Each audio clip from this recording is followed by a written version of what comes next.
Now, Bruce, just look right into the camera lens right here and tell us your name, your age, and where you were born.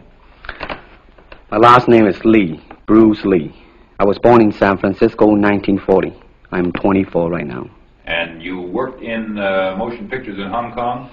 Yes, since I was around 6 years old. And when did you leave Hong Kong? 1959, when I was 18. I see. Now look over to me, Bruce, as we talk. I understand you just had a baby boy? Yeah. And you've lost a little sleep over it, have you? 3 nights. And tell the crew what time they shoot the pictures in Hong Kong. Well, it's mostly in the morning because it's kind of noisy in Hong Kong, you know, around 3 million people there. And so every time when they have picture, it's mostly, say, around 12 a.m. to 5 a.m. in the morning. I see. They'd love that there. And you went to college in the United States? Yes. And what did you study? Philosophy. I see. Now, you told me earlier today that karate and jiu-jitsu are not the most powerful of the best forms of Oriental fighting. What is the most powerful of the best form? Well, it's bad to say the best, but in my opinion, I think Kung Fu is pretty good. Would you tell us a little bit about Kung Fu? Well, Kung Fu is originated in China. It is the ancestor of karate and jiu-jitsu. It's more of a complete system, and it's more fluid. By that I mean it's more flowing. There is continuity in movement instead of one movement, two movement, and then stop. Would you look right into the camera lens and explain the principle of the glass of water as it applies to Kung Fu? Well, Kung Fu, the best example would be a glass of water. Why? Because water is the softest substance in the world, but yet it can penetrate the hardest rock or anything, granite, you name it. Water also is insubstantial. By that I mean you cannot grasp hold of it. You cannot punch it and hurt it. So every Kung Fu man is trying to do that, to be soft like water and flexible and adapt itself to the opponent. I see. What's the difference between a Kung Fu punch and a karate punch? Well, a karate punch is like an iron bar, whang. A Kung Fu punch is like an iron chain with an iron ball attached to the end, and it go whang, and it hurt inside. Okay. Now we're going to cut, and in just a second we'll have you stand up and show us some Kung Fu and some movements in Kung Fu. Okay. Cut. Got it. Test X2, take 1. Speed. Now look directly into the camera, Bruce. Directly at it. And now give me a 3/4 this way. And hold it. And give me a profile that way, all the way. Good. Hold it. Now come back to a profile on the other side. And hold that. Give me a 3/4 on that side. And then give me right into the camera again. All right. Now the camera will pull back. And Bruce, first show me the movements in the classical Chinese theater. Classical Chinese Well, theater. you know what we talked about in the office. How they walk and how they start to move. Well, in Chinese opera, they have the warrior and then the scholar. The way the warrior walk will be something like this. Walking this way, straight, come out, bend, straight, and then walk out again. An ordinary scholar would be just like a female, a weakling, 90 pounds in Child Atlas. You'll be just walking, you know, like a girl, real, shoulder up and everything.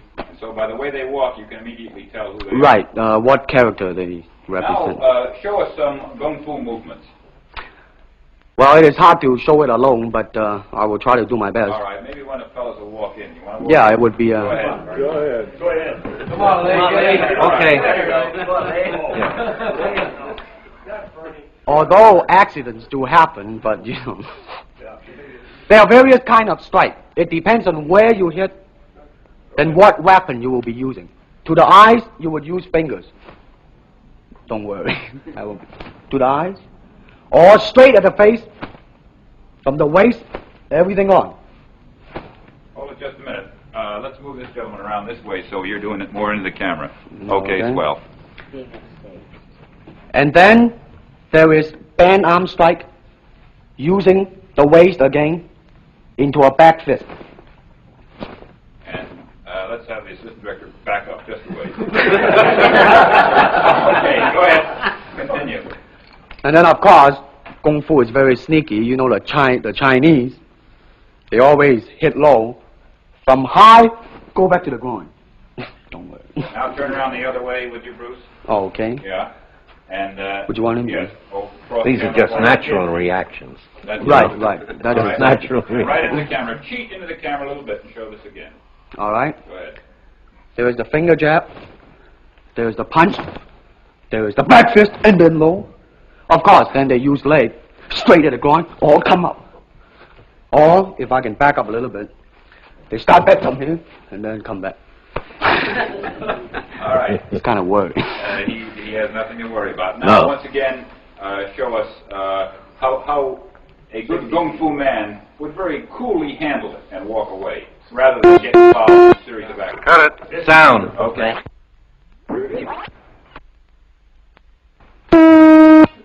Test X2, take 2.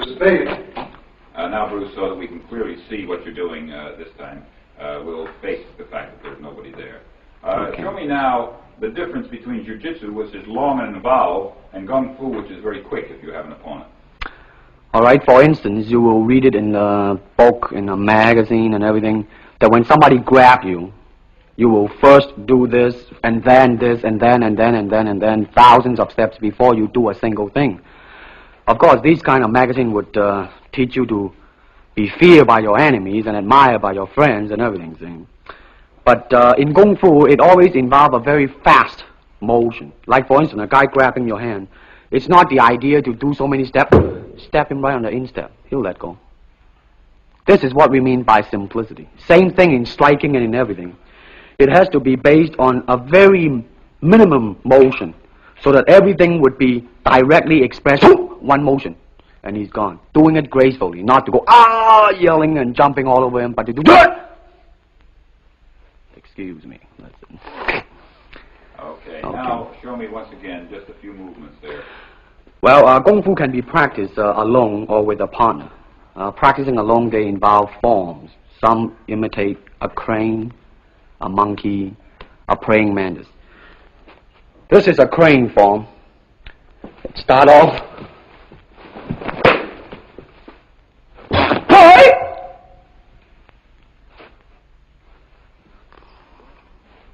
This is one of the movement involved.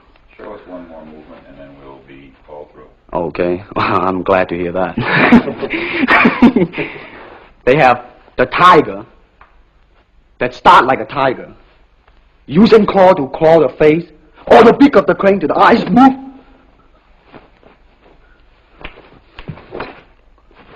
This is some of the movement involved. Thank you very much. Thank you very much.